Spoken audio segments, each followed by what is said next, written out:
et bienvenue sur notre chaîne YouTube duobjectif.ca. Mon nom est Luc Parent, votre formateur préféré. Ce soir, je vais vous parler de photos urbaines de nuit.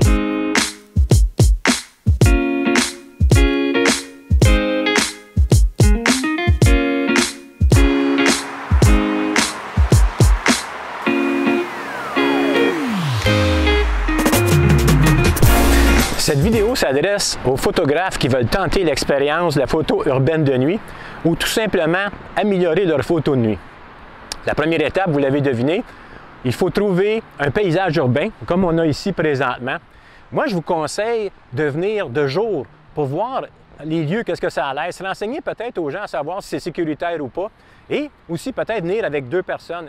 Deux personnes, c'est toujours mieux que tout seul la nuit dans un endroit qu'on ne connaît pas. Montréal, c'est un bel endroit pour débuter dans la photo de nuit, urbaine de nuit, parce que la ville a beaucoup investi dans l'éclairage des édifices et dans les places publiques. On est ici présentement au parc Bonaventure et c'est très bien éclairé. On a des jeux de lumière, toutes les structures sont bien éclairées. Donc, pour débuter, Montréal, les endroits publics, on parle exemple de Place des Arts, Quartier des Spectacles, deux autres endroits aussi que vous pouvez aller et réaliser de belles photos urbaines de nuit. On se pose souvent la question, quand on commence une nouvelle catégorie de photos, est-ce que mon matériel va être performant, est-ce qu'il va être adéquat, je vais être capable de faire des photos avec le genre de matériel que j'ai? Si votre appareil photo est quand même récent, votre boîtier, s'il a 1, 2, 3, 4 ans, moi je vous dirais qu'il n'y a pas de problème. La plage dynamique de l'appareil, du capteur qui est neuf, est quand même assez grande, il n'y a pas de problème, votre appareil va être capable. Donc que ce soit un cellulaire, que ce soit un compact, que ce soit un réflexe ou un sans miroir, moi je vous dirais, appareil récent, il n'y a pas de problème, l'appareil va être capable de faire des belles photos. Si par contre votre appareil est plus vieux, je dirais 5 ans et plus, à ce moment-là, moi je ferai des tests avant avec votre appareil pour savoir s'il est capable d'aller chercher l'information quand c'est noir. Comme ici ce soir, c'est vraiment noir, donc est-ce que mon appareil va être capable de le faire? Pour faire ce petit test-là, allez sur mon site duobjectif.ca. J'ai un petit guide pratique, sous l'onglet Guide pratique, qui va vous expliquer comment faire le test. Ensuite, les objectifs. Les objectifs, bien, c'est sûr que ça nous prend des objectifs lumineux. Il faut que l'ouverture de l'objectif soit assez grande. On parle d'à peu près 1.4, 2.8, pour nous aider qu'il y ait encore plus de lumière qui rentre dans l'appareil photo. Et moi, j'utilise des grands angles. Pourquoi? Parce que souvent, je vais aller me promener dans les petites rues à Montréal, dans le Vieux-Montréal surtout. Les rues ne sont pas larges et je vais essayer souvent d'avoir le plus d'informations possible. Exemple, les édifices sont très grands, donc avec un grand angle, on va être capable d'aller chercher beaucoup plus d'informations et beaucoup plus de lumière qui va rentrer dans l'appareil photo. Mon objectif, c'est un zoom, c'est un 16-35 que j'utilise.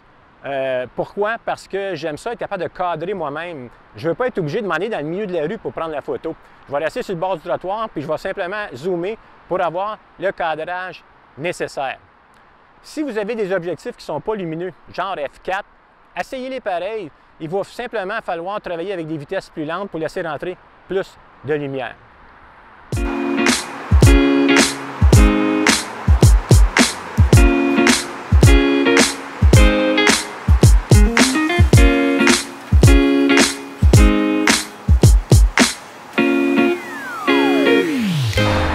Accessoire indispensable qu'on a besoin quand on fait de la photo de nuit, c'est un bon trépied. Le trépied, moi je vous suggère d'avoir un trépied à la bonne hauteur, dans le sens que le trépied, même si la colonne centrale n'est pas levée, l'appareil photo arrive à la hauteur de vos yeux. Comme ça, vous n'aurez pas besoin de travailler penché tout le temps et avoir les problèmes de dos. Aussi, en ville, on marche beaucoup, on se déplace énormément, donc si jamais vous êtes ce genre de personne-là, trouvez-vous un trépied en fibre, quelque chose de léger, parce qu'on doit le transporter. Donc, on a le sac à dos, on a le trépied avec tout le matériel, ça devient pesant. Donc, un trépied léger en fibre va faire l'affaire. Souvent, même les petits trépieds de voyage sont beaucoup plus légers, beaucoup plus petits à transporter. Ensuite de ça, étant donné qu'on travaille avec des vitesses lentes, on va avoir besoin de ne pas toucher à l'appareil lorsqu'on veut prendre la photo. Donc, moi, ce que je fais, c'est que j'utilise un déclencheur avec fil. Donc, je suis à côté de l'appareil, je fais mes ajustements. Lorsque je suis prêt à prendre la photo, je vais déclencher l'appareil photo avec le déclencheur à distance. Si jamais je dois toucher à l'appareil, ça va créer un flou de mouvement. Donc, un déclencheur à distance avec le trépied, c'est souvent très utile. L'autre petite chose aussi qu'il va falloir apporter, il fait noir, hein? Et notre appareil photo, ici, ça va bien, on a de l'éclairage, mais lorsqu'on n'a pas d'éclairage, l'appareil photo, on ne le voit pas. Les boutons, souvent, on ne les connaît pas par cœur.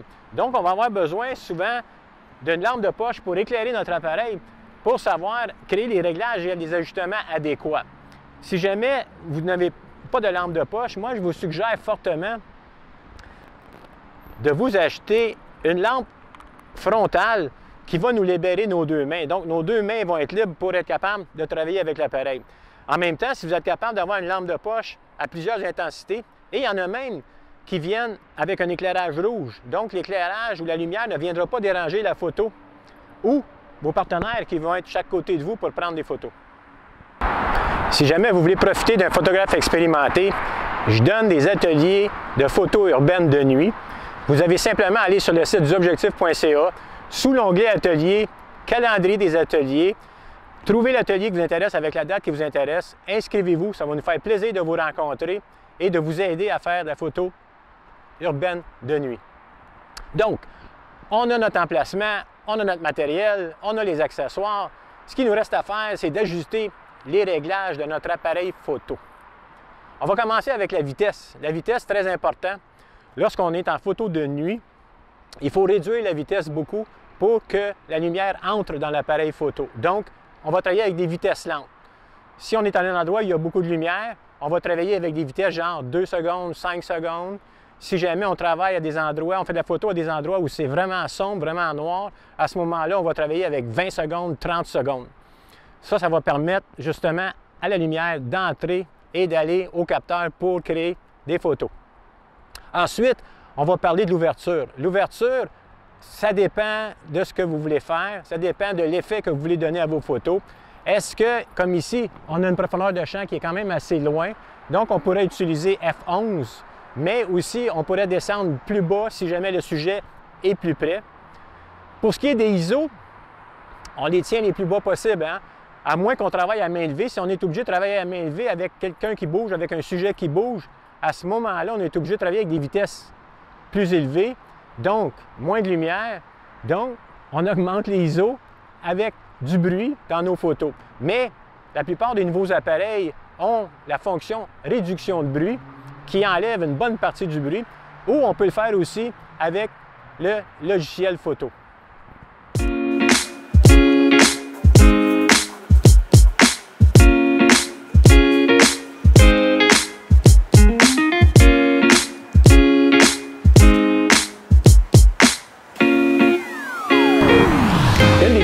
Qu'on a dans la photo de nuit, c'est de faire la mise au point. Le sujet n'est pas souvent éclairé, le sujet souvent est noir, donc on n'arrive pas, l'appareil n'arrive pas à faire une bonne mise au point. Moi, ce que je fais, c'est que j'utilise une lampe de poche puissante. Je vais aller éclairer le sujet, je vais faire la mise au point, on va éteindre la lampe de poche et on va faire la photo. Ou tout simplement, dans votre cadre, choisir un élément qui est bien éclairé ou contrasté. On va aller faire la mise au point sur l'élément. Ensuite de ça, on va la bloquer, on va se déplacer, on va recadrer et on va faire la photo. Quelques conseils que j'aimerais vous donner aussi, la photo de nuit. La photo de nuit, ça demande beaucoup à l'appareil. On regarde nos photos souvent. Le Light View, souvent, il marche. Donc, emmenez-vous plusieurs batteries. Moi, j'emmène toujours 2 à 3 batteries pour une soirée parce que c'est pas comme dans le jour, hein? L'appareil travaille plus fort. On a des vitesses lentes, donc l'appareil reste allumé plus longtemps. Ça demande beaucoup plus d'énergie. Fait que n'oubliez pas d'amener plus de batterie.